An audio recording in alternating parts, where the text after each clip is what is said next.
যত দাসেরা তোমরা কোথায়? এখনই তাড়াতাড়ি এখানে চলে এসো, হিউম্যানকে ধরতে হবে। যাও, হিউম্যানকে বন্দি করে নিয়ে আসো, যেন ওরা এই প্রাসাদ থেকে পালাতে না পারে। ওরা যদি পালিয়ে যায় তাহলে আমরা সবাই মারা পড়ব। ঠিক আছে রাক্ষসী, আমরা এক্ষুনি হিউম্যানকে ধরে নিয়ে আসছি। হিউম্যান, আমি এখানে। রাক্ষসী আমাকে বন্দি করে রেখেছে।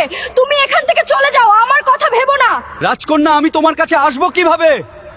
আমি তো তোমাকে দেখতে পাচ্ছি না।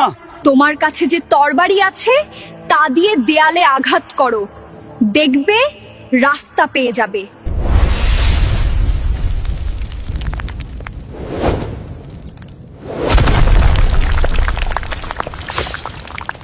রাজকন্যা, তুমি ঠিক আছো তো? ওই রাক্ষসী তোমার কোনো ক্ষতি করেনি তো? আর জিন ওই রাক্ষসীর সাথে যুদ্ধ করছিল, এখন জিন কেমন আছে তা জানি না। হিউম্যান, ওই রাক্ষসী জিনকে মেরে ফেলেছে, আর আমাদেরও বাঁচতে দেবে না। আমাদের দ্রুত এখানে থেকে চলে যেতে হবে, চলো। তোরা কোথায় পালাবি? এখানে ঢোকার রাস্তা আছে, পালানোর কোনো রাস্তা নেই। রাক্ষসী তোদের ডেকেছে, চল, তোদের মৃত্যু উপহার দিবে। শোন, আমরা যখন এসেছি তখন 5 মাথাওয়ালা গাছের ফুল নিয়ে যাব, আর মৃত্যু, আমি আল্লাহ ছাড়া কাউকে ভয় করি না। রাক্ষসীর সাথে লড়াই করেই ফুল নিয়ে যাব।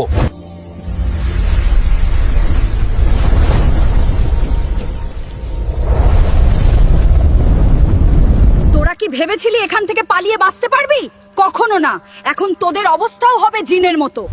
দেখি তোদের কে বাঁচায়।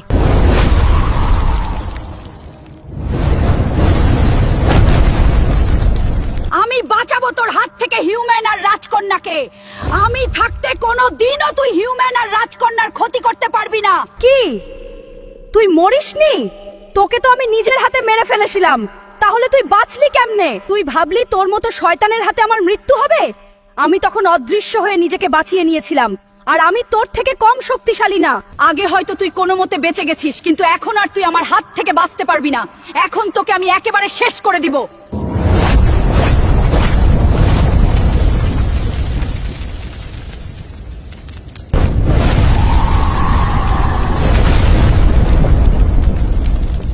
হিউম্যান, চলো এখান থেকে দ্রুত চলে যাই।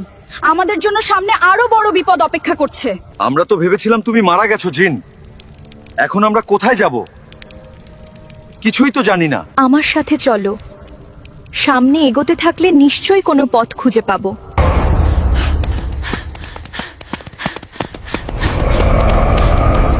দেখো, সামনের দরজাটা বন্ধ। নিশ্চয়ই এর পেছনে কোনো বিপদ আছে। দাঁড়াও, আমি খুলছি। আমি অদৃশ্য হয়ে তোমাদের সাথে থাকছি।